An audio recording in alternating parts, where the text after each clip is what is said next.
Okay, then the next will be pulse and respiration. So the normal pulse rate is 60 to 100 per minute. So always, when that means, what does it mean? It means our heart beats like 60 to 100 times in 1 minute. Okay? So you have to also check with that the volume of the pulse, whether the volume is weak or full. And the rhythm, whether it's regular or irregular. So let's say if you find like this 72 beats per minute, in 1 minute the heart beats 72, and it's full, regular. So you can write it like this: 72 BMP or BPM, and it's full and regular. So where is the most important area that we take pulse is in the, how do you call it? It's called radial artery. The wrist? Radial artery, at the wrist, yes. Okay, how do you get it? You can follow the thumb here. You can go the thumb, and then you can go at the wrist and hold it. That's where the radial artery is.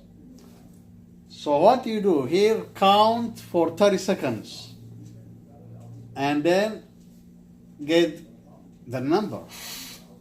If it is irregular, if you think the pulse is irregular, then you can't count more than 30 seconds, like for a minute or 2 minutes you can count. Okay? So while you are still holding the pulse, start counting the respiration.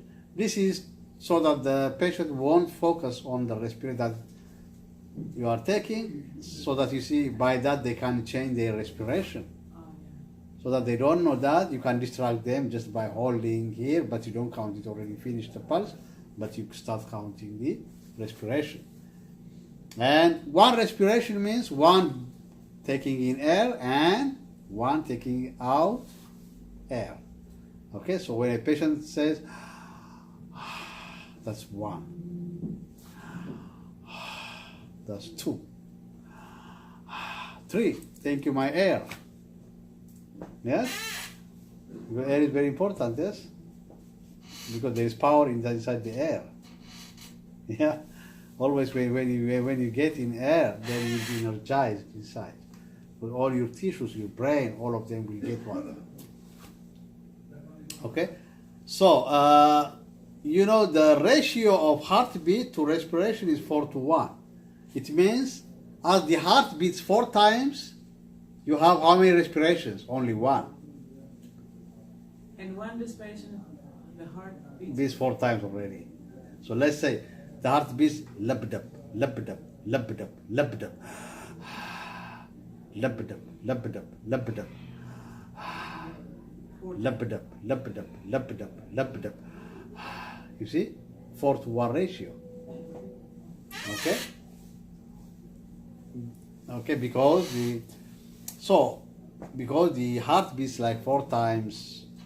So that's how you know. Here, take the heart rate is 60 to 100. What is the normal respiratory rate? 12 to 20. You see the ratio? Okay, this 4:1 times. Okay. So there is what we call pulse oximetry. What is pulse oximetry? This is a non-invasive method to check or to measure the patient's oxygen saturation. So just what you do will be, you can see the picture here. Can you see? Okay. You plug it here, and then you check for respiration. I mean, oxygen saturation. Yes, saturation of oxygen.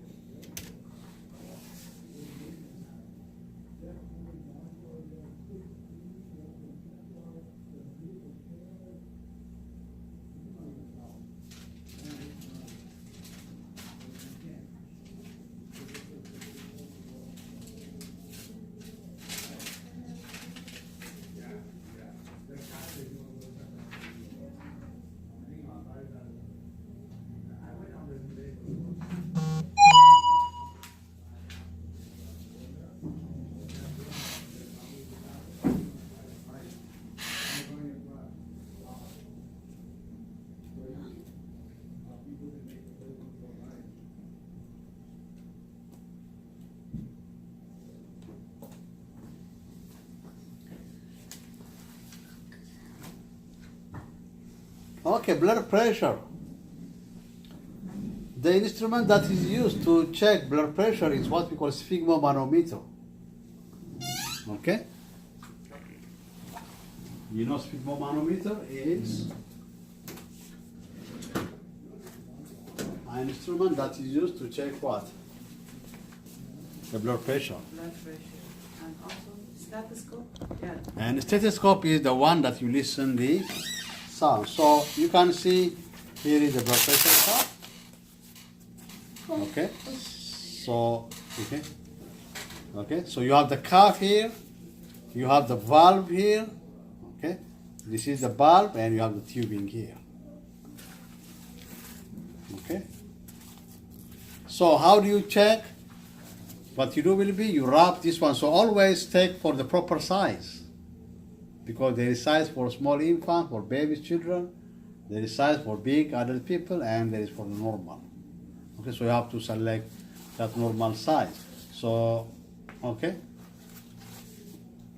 Okay, then what you do will be wrap this one on the arm, and then you have to put these marks here, either on the right or left or brachial artery. That is where you check the blood pressure.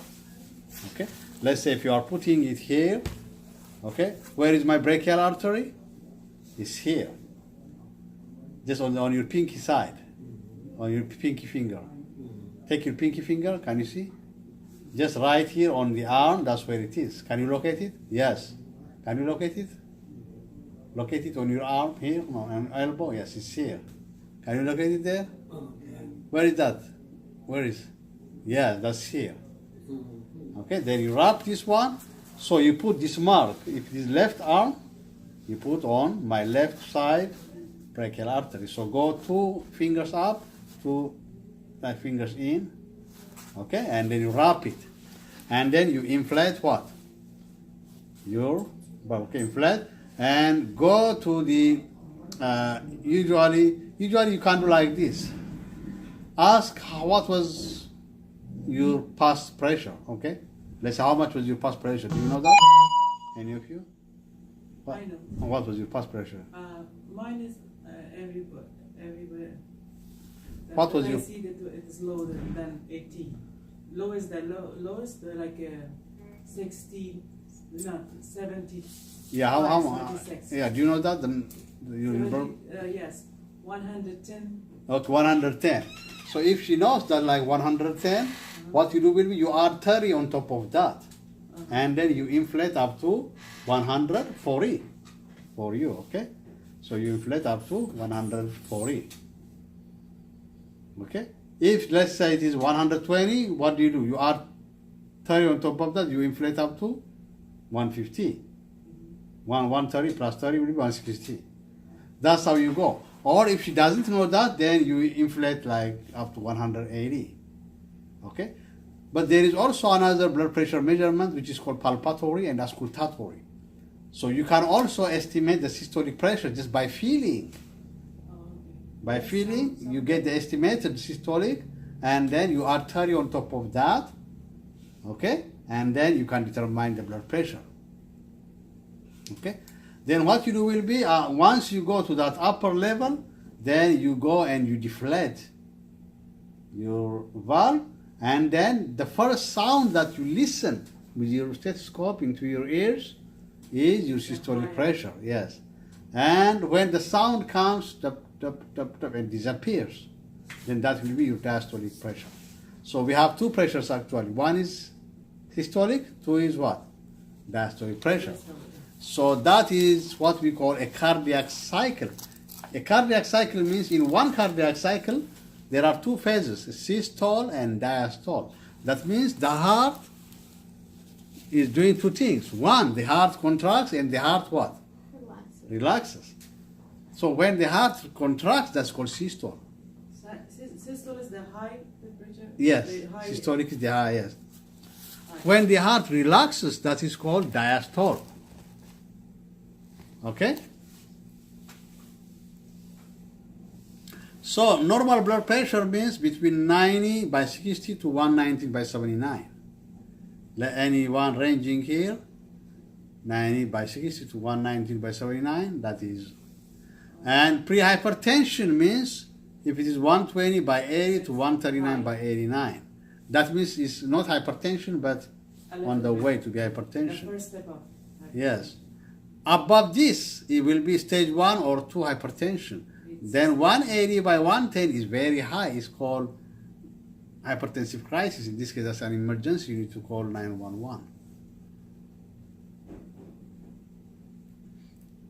Okay.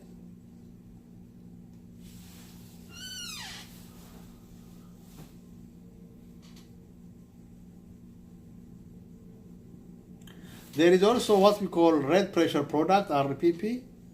RPP means you take the heart rate of the patient and multiply it by systolic pressure. Okay? Okay, this is on injection. This is on injection. Different sizes. Yeah. Can I have a question before lessons about blood pressure? Hmm. Oh, yes, blood pressure. Yeah. Which arm is better to measure the blood pressure? I think any arm should be okay, but the strongest the pulse is, the best it will be. Okay.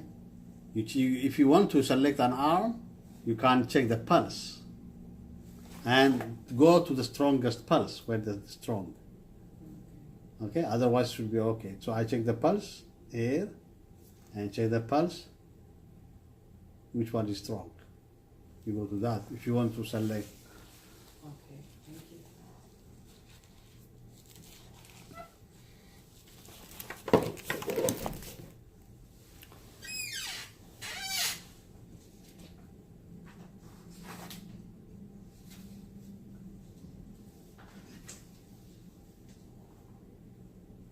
Okay. Injections. Injections, we have 3 injections. I think we will discuss this one when we do your injection. Okay.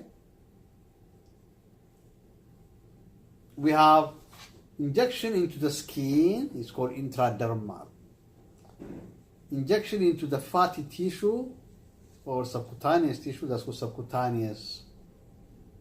And injection into the muscle is called intramuscular. So we have these 3 kinds of injections. Okay? So intradermal, the gauge needles that you use will be a higher gauge, which is small needle, okay? Because as the gauge increases, the needle size decreases. You know, on the numbering of the gauge means like the, you know, the lumen or the hole of the needle. If it is like big or small. Okay, that is called a gauge. How does it mean? It's measured in numbers. Okay, so the highest the number, the smallest the needle.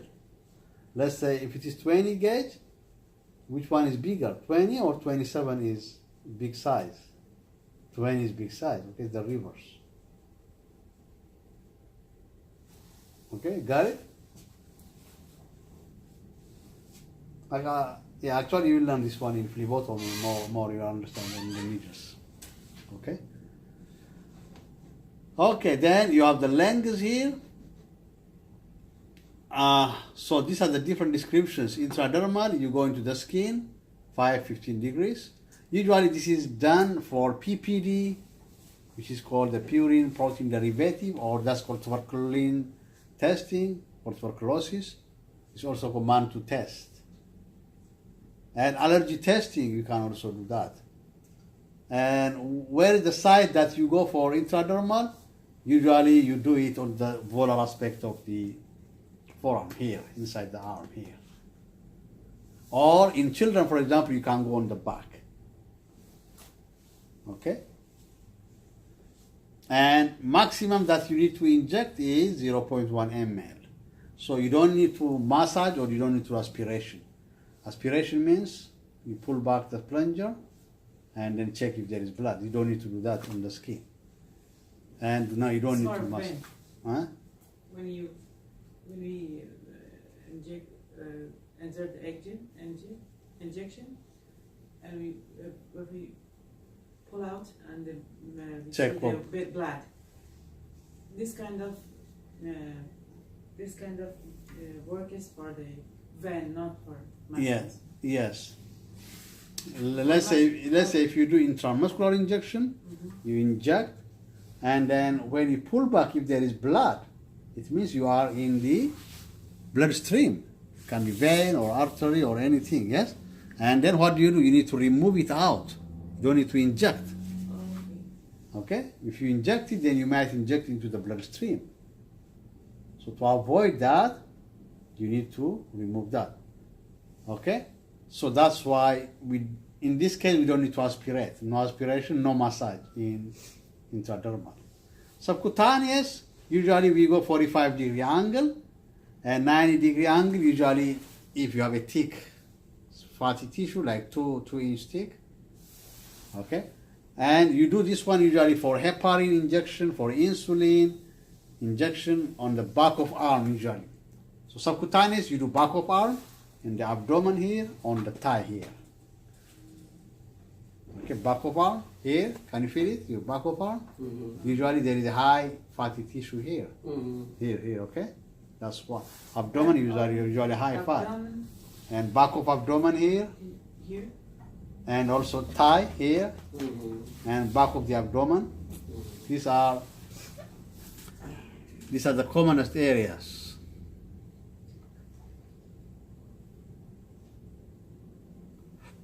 Okay, in case of subcutaneous, the same, no massage, no aspiration.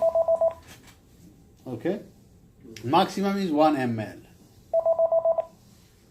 And then intramuscular, okay, usually we use 90 degrees angle. We go like what we call dart-like motion, like a dart, like this, okay. And then this is done where? On the deltoid. Here, deltoid is here. And then you go gluteus medius and gluteus maximus here on the butt, which is called ventrogluteal and dorsogluteal. But the dorsogluteal now obsolete. We don't do there. We do ventrogluteal. And the other is vastus lateralis on the side of the thigh. Okay, so these are the three locations. Deltoid. Okay, on the butt here and vastus lateralis. In this case, you aspirate and you massage. Okay.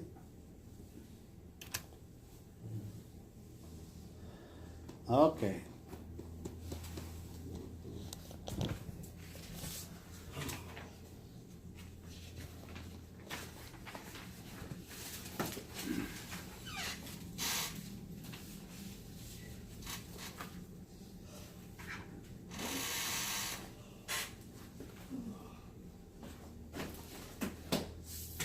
Then, so how do we document here is our medical history taking. You write chief complaint here, and history of present illness here, and then you do weight and height, temperature, pulse, respiratory rate, and blood pressure, and your saturation pressure of oxygen here. Okay? This is an example. For example, chief complaint is headache for 3 days. Okay? Where? Left side temporal area, pain scale of 5 out of 10, 5. No medications taken, no prior history, no fever, no cough. So all the vital signs are here. Okay, with this you finish that. And the other thing that we do will be Snellen chart. Snellen chart is that the eye chart. Okay,